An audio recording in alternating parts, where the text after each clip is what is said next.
Paalala sa mga anak na walang galang sa magulang. Kung alam mong ikaw ay nasa poder ng iyong magulang, matuto kang sumunod at matuto kang rumispeto.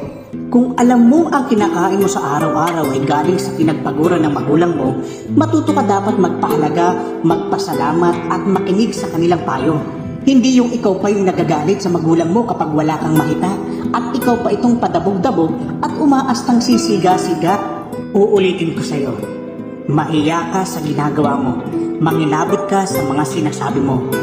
Hindi mo ba alam na sa tuwing sinasagot mo sila na pabalang, nalulungkot at nadudurog ang puso ng iyong mga magulang? Hindi man nila maipakita sa iyo ng harapan, pero pag nagsusolo na yan, tandaan mo, ang luha at lungkot sa kanilang mga matay, hindi nila mapigilan.